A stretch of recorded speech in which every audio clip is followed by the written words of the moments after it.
Hello and welcome to another Tastes and Toasts. Today we are making my version of butter chicken. My version just means I'm doing what I want. So yeah, I hope you enjoy it. It's gonna be delicious. Anyways, I wanna tell you about the wine that I will be enjoying with cooking. It's from Quinta de Lourosa. They're based in the Vinho Verde, which again, northernmost region of Portugal. It is made from two of my favorite grapes, the Vinho and Touriga Nacional. Those are two Portuguese native grapes. They are fantastic. When they are blended together, they make fabulous rosé wine. I'll get into the wine in a minute, but I want to start with this slow cooker. If you don't have a slow cooker, do not worry. You can do everything on the stove. I use a slow cooker because of my mobility issues and my arm issues. Okay, so let's get into cooking our butter chicken. We're gonna start by using 1 stick of butter. I use salted butter in everything, including baking, so use salted butter.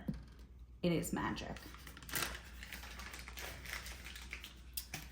I then have 1 onion chopped, 4 garlic cloves finely chopped, grated turmeric. I have 1 tablespoon of grated ginger and 1/2 tablespoon of grated turmeric. That's going in there. So I'm going to put my slow cooker on sear really quick. So we're just gonna get the onions and garlic a little translucent and melt that butter.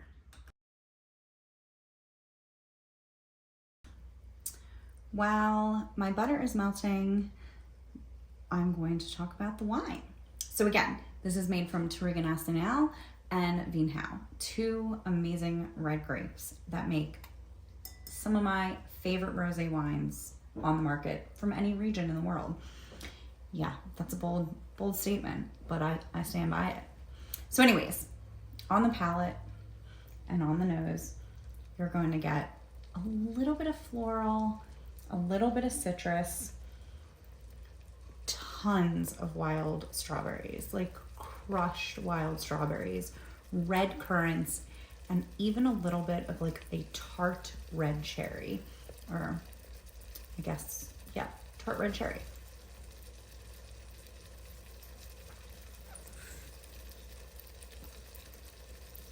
You even get a slight saline finish, so a little bit of saltiness on there or brininess, which is beautiful.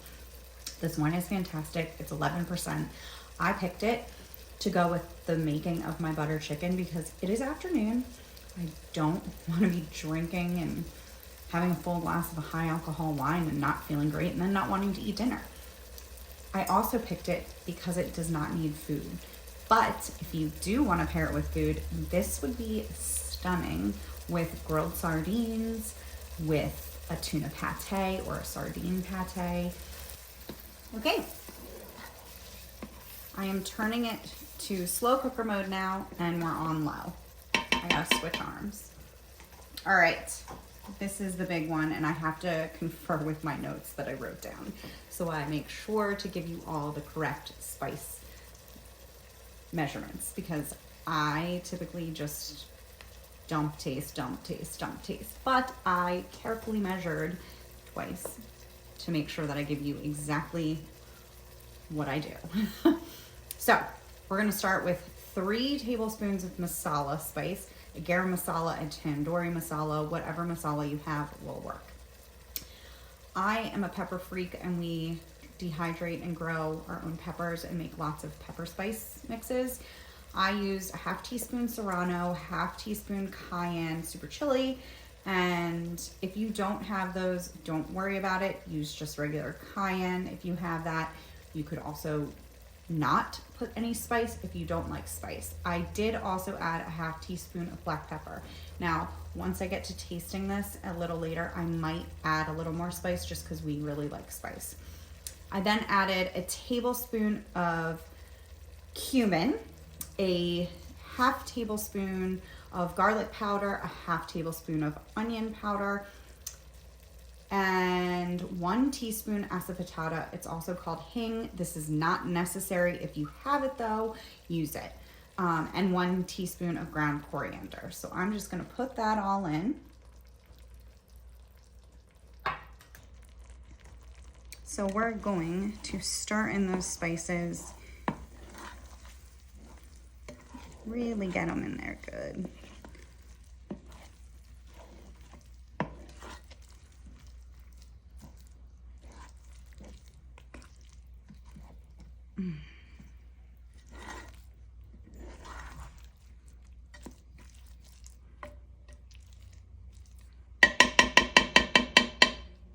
Doesn't that look great? Okay, if I could bottle this smell, I would. It smells fantastic in my kitchen. I'm gonna take a sip of wine.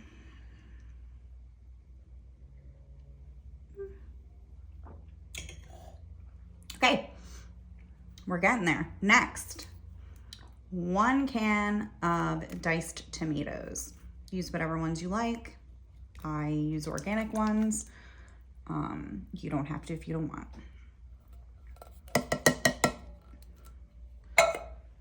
Stir that in.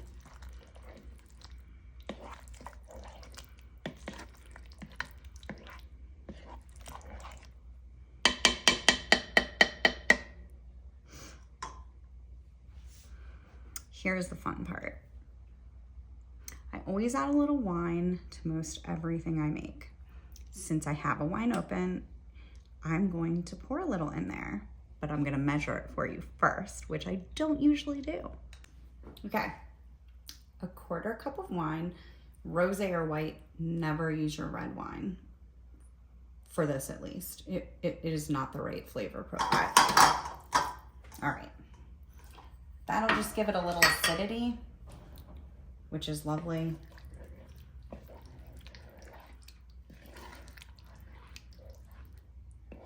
And now, of course, you have to taste.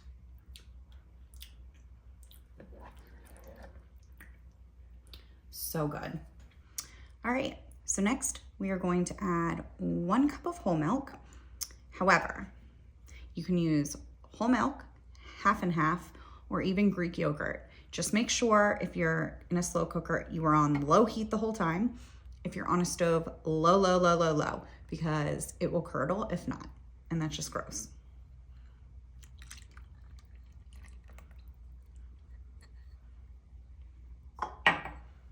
And we're gonna stir that.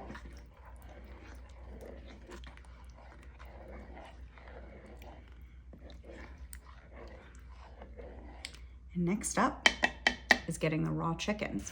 Apparently my butcher gave me cutlets. So I'm putting 4 in. Do you? Whatever you feel you need to do. 2 breasts or 4 cutlets. All right, I'm gonna make sure they're covered, laying the way they need to so they can all cook real slow.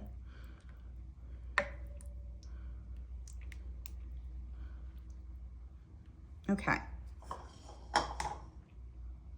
So now we're gonna cover this and I'm going to let it cook for 4 hours on low. I will check every hour. I suggest you check every hour too. If things reduce too much, you can always add chicken stock. So we'll check back. Okay, we are gonna check again. I've already done this twice, checked on the chicken to make sure everything's looking delicious and as it should. And it is looking delicious and as it should. The chicken looks like it's pretty much, chicken's cooked. So this is basically up to you what you want to do next. I'm going to keep letting this go. We've got about an hour and a half. With the chicken breasts or cutlets, you can take them out, shred them, put them back in. You can cube them. You can just leave them whole. It's really up to you however you want to do it. I shred, so probably in about an hour I'm going to shred. And you also could cook down the sauce a little bit without the meat in it so that you don't overcook the chicken. Or you could just leave it like this. Since it's that low heat, it's not gonna dry out. I'm leaving it. I'll shred it, put it back in.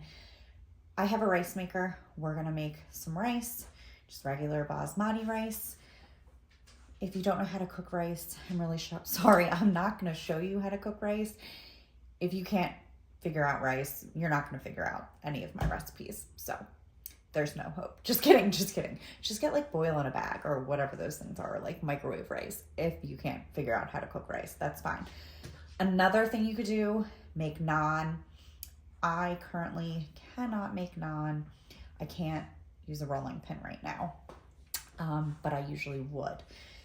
You can also make popovers, Yorkshire puddings. Those are really fun. You can use a baguette, dip. I mean, literally, just get creative. The sauce is so fantastic. You're gonna want something to soak it up. Rice is the easiest option if you don't wanna get into the bread making. But you know, you can also just buy pre-made naan at the grocery store and it's not half bad. So anyways, this is where you can decide what you're gonna wanna serve with it. So when there's about 40 minutes left till I wanna eat dinner, I turn my rice maker on and it cooks it perfect. So anyways, all right, time to eat. Obviously I've already shredded this. I have rice. Want to make sure you get lots of sauce in there, even if you're using naan, whatever you're using to soak it up. It's part of I mean, that's the best part of the dish is the sauce. So you really want to get it in there.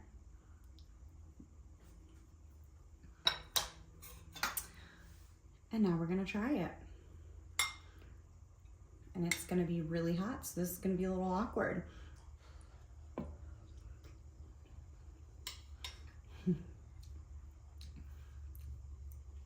So good. I hope you enjoy it.